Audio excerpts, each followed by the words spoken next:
Finally, the car came to a stop. With difficulty, Sarah opened her eyes, blinked to clear her vision, and looked up from her hiding place in the footwell. Her mother was slumped in the driver's seat, her head against the top of the steering wheel. She was gazing through the spokes to where Sarah crouched. Her mother's eyes were almost the same, wide and pretty. Her pupils were so big, Sarah could nearly see herself in them. But now they seemed dull. Her mother was no longer in there. Sarah reached out, but something hot dripped onto her hand, and she snatched it back. Her palm was bright red next to her white fingers. "Lauf, dumme Schlampe!" Sarah could hear the voice in her head, but her mother's lips weren't moving. Her nose was blocked and her eyes hurt. The pain was a fog across her thinking. Again she heard it. "Lauf! Run!" She looked at her mother's face once more, in time to see her forehead slide off the top of the wheel. The eyes, still staring, now regarded the floor. "Lauf! Just run!" Sarah thought the voice was her own. The door handle turned, but the door didn't open. She tried again. It opened a crack, but she was pushing against the whole weight of the door, as if up a hill. Her hand was slick with blood, so she rubbed it on her coat and tried again. By sticking her shoulder against the door panel, she managed to heave it wide open, spilling the cold light of evening into the car. She scrambled up and out. The Mercedes had come to rest in the ditch by the roadside, its nose buried in a warehouse fence. Sarah looked into the car and saw what the bullet had done to the back of her mother's head. She fought a wave of nausea as the door swung shut, but she felt nothing else. Not yet. Her heart was beating fast and loud in her ears, the air stinging her nose. Her neck felt hot.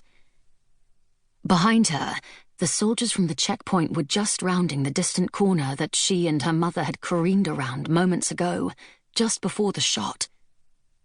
There were voices, shouts, running feet on the asphalt. Dogs began to bark.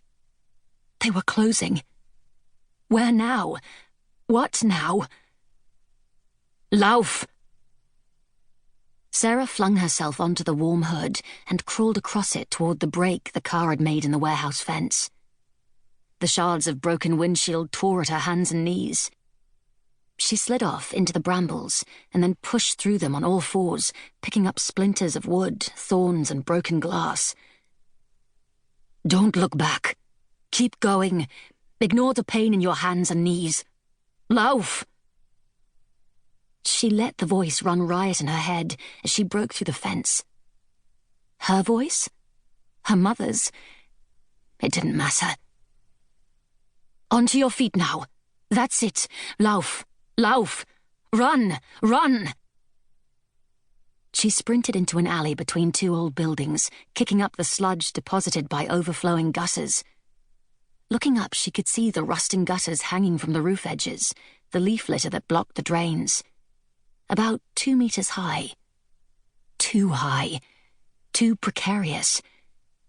But this claustrophobic corridor continued into the distance, and she could hear the dogs closing. "Get up there, dumme Schlampe!" "Don't call me that." "Well, you're being one. What kind of a gymnast are you?" "A Jewish gymnast. Not permitted to compete." "You're a dead Jewish gymnast if you don't move. Are you hardy, pious, cheerful, free?"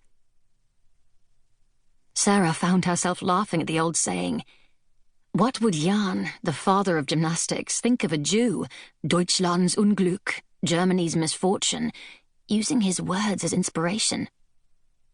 So she put a skip into her step, ignoring the tightness in her calves, the pain in her neck, the chance of slipping, repeating, frisch, fromm, fröhlich, frei, hardy, pious, cheerful, free, with her eyes on the gutter all the way.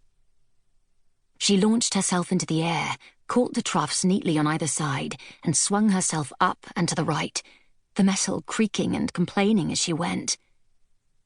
She hit the corrugated iron roof with a crash, slid for a second, and stopped just shy of the roof's edge.